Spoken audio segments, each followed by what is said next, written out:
Good day, everyone. In this video, we are going to do about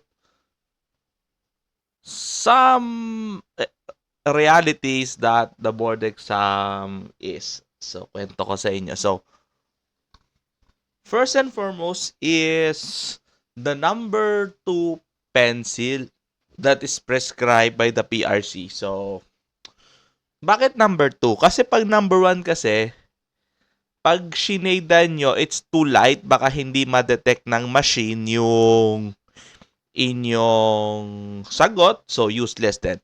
Pag hindi na-detect ng machine, ibig sabihin nun ay mali. Walang isa-scan si machine. So, ganun yon. They don't do cross-checking, yung tipong they do the manual checking. No. That is too much for the PRC staff to do it. So, don't use number 3. Number 3 pencil is a no-no. Number 1 is also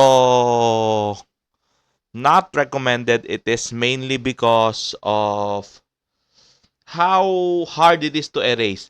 Tandaan nyo, pag nag-erase kayo ng number 1 ay sobrang hirap na niyang burahin to the point na para na siyang as good as ballpen. Pag nilagay nyo na doon, yun na yun. Kaya wag kayong gagamit ng number 1 pencil. Kaya nga, it's number 2. Kaya pag shinade nyo kasi, it will not be, pag binura nyo yun, maaano pa rin siya as wala. That is why, ang sabi ni PRC ay number 2 pencil. Ayan, malino na. So, dapat, okay, by the meantime, so, number 2 ballpen by which pencil brand? So, may sinasabi kasi yung Mongol, but it doesn't matter. Kung gusto nyo Faber-Castell, fine. If you want other pencils, basta it's a number 2 lead, go ahead. Kung saan kayo komportable, basta number 2 siya, it's okay. So, kagaya nga nasabi ko sa inyo last time, the one stressful thing that I have realized in taking the board exam is this. You have to wait at least 1 hour, sometimes 1 hour and a half, for you to be seated. That's true. Sobrang excited na mga tao to make ng board exam. Noong inobserbahan ko after the exam, nagtatanong-tanong ako sa mga examinees, Mang ilang take nyo na ng board exam? Sabi ko. Meron ilan doon, third time. May ilan, first. Like me before, na first time ko to make. May ilan, nasa pang-apat na. May ilan, pang-5 na. So, kanya-kanyang story. Sometimes, yung exam site sa Manila, tapos sila nasa Rizal. Sometimes, sila nasa Antipolo. Sometimes, nasa ibang remote places sila when they take the board exam. So, my tip for you is just to come 1 hour before the board exam. Do not come 2 hours, 3 hours. Let the people from the far places do it. So, I suggest ito ha. Natutunan ko. So, just eat the right amount. I mean, don't eat a lot. Don't, alam mo yun, yung iba kasi parang kumain kayo ng marami, hindi.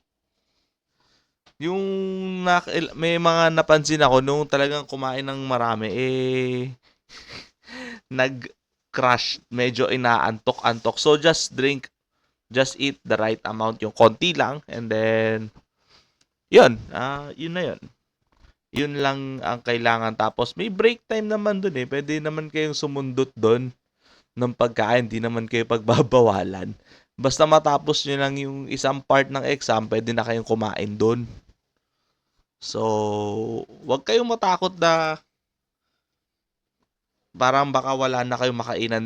Yes, hindi kayo palalabasin, pero pwede naman kayong kumain within the premise of the building. So, yun lang. Wag kayong magpanic. So, yung last day ng before mag-exam, dapat natutulog na lang din kayo. So, yung sa exam site kasi, eto. Dapat inaalam nyo yan 5 days before the exam para alam nyo na kung paano kayo bumuelo papunta doon. So, although may Grab naman, para hindi naman jahe. So, ayun lang naman, yun yung mga ilang tips, mga shortcuts, mga ilan sa mga na-experience ko. Wag na kayo magpuyat, please lang. Baka wala kayong maalala. So, yun lang naman. So, I'll see you next time. God bless.